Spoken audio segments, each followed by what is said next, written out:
मानव सभ्यतार अभ्युदय और विकास रे गुरुत्वपूर्ण भूमिका रही नदीर। नदी कूल गढ़ी उठिथिबा जनबसति आज परिणत होईछि विशाल नगरी रे।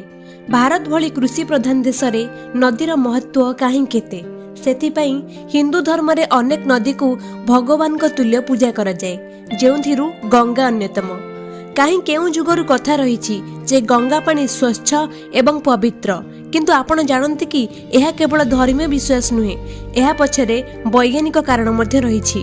बोध हुए आम पूर्वपुरुष यही कारण को सेतेबेलु ही जानि नथिले, किंतु समाज को बुझाई पारि नथिले, जेउथिपई यह एक धर्मीय विश्वास रे परिणत होईछि। गंगा पानी स्वच्छ हेबा पछरे थिबा वैज्ञानिक कारण जानिले आपण मध्य आश्चर्य होई जिवे। चलंतु डेरी नकरी आरंभ करिबा एही वीडियो। आग को बढ़िबा पूर्वरु गंगा नदीर उत्पत्ति संपर्क में सम्यक धारणा करिनबा। उत्तराखंड उत्तरकाशी जिला गोमुख ठारे गंगोत्री तुषार स्रोत बा ग्लेशियर रु बही जाइछि भागीरथी नदी। सेहीपरि उत्तराखंड बद्रीनाथ ठारू बाहरी थिबा विष्णु गंगा एवं आउ गोटे पटरु बही थिबा धौली गंगा नदी विष्णु प्रयाग ठारे मिसिछंती। एही मिलन पर सृष्टि होइथिबा नदीर नाम हेउछि अलकानंदा। गंगोत्री रु बही आसीथिबा भागीरथी नदी देवप्रयाग ठारे अलकानंदा सह मिसिबा परे एहार ना गंगा नदी होइछि। तेणु गंगा नदी केउठारु सीधा सड़क बाहरी नाही। भागीरथी और अलकानंदा नदी परी विशाल नदीर मिश्रण रे गंगा नदीर सृष्टि। एबे आमे जानिनेले गंगा नदीर उत्पत्ति संपर्क रे। दुनियार सबुठारु पवित्र नदी भाबे परिचित गंगा नदीर पानी को पीबा पई मध्य व्यवहार करा जाउथिला। गंगा पानी को अन्य पानी सह मिसाइले ताहा सही पानी को मध्य सफा कर देथाय। एहा पछर कारण जणा पड़िथिला 1896 मसिया रे। ब्रिटिश वैज्ञानिक ई हेनरी हैंकिन एही रहस्य खोजी पाइथिले। हैंकिन मुख्यतः भारत रे मलेरिया, हईजा एवं अन्य रोग सृष्टिकारी बैक्टेरिया विषय रे अध्ययन करुथिले। से बैक्टेरिया फेज नामक एक भाइरस रो कार्यकलाप चिन्हट करिबारे प्रथम बोली विवेचना करा जाए।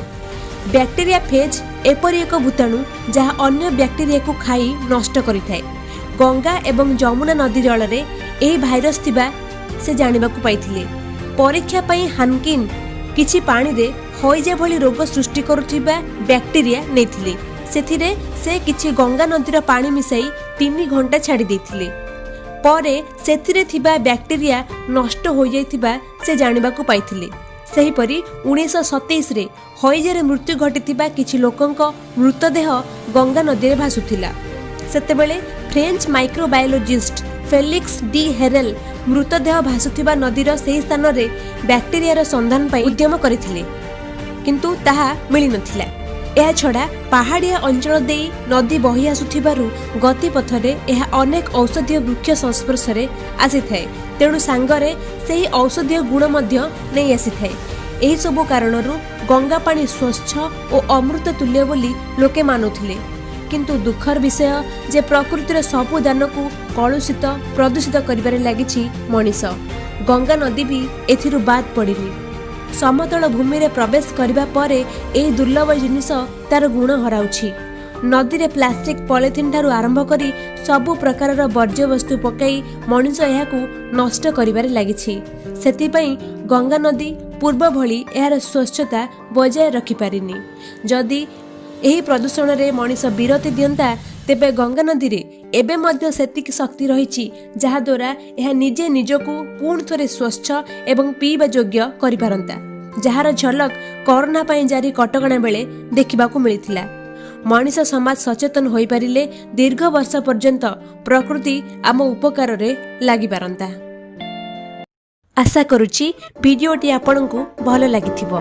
एहीपरि अधिक वीडियो देखिबा पई सब्सक्राइब करंतु हमर चैनल उत्कल विजन।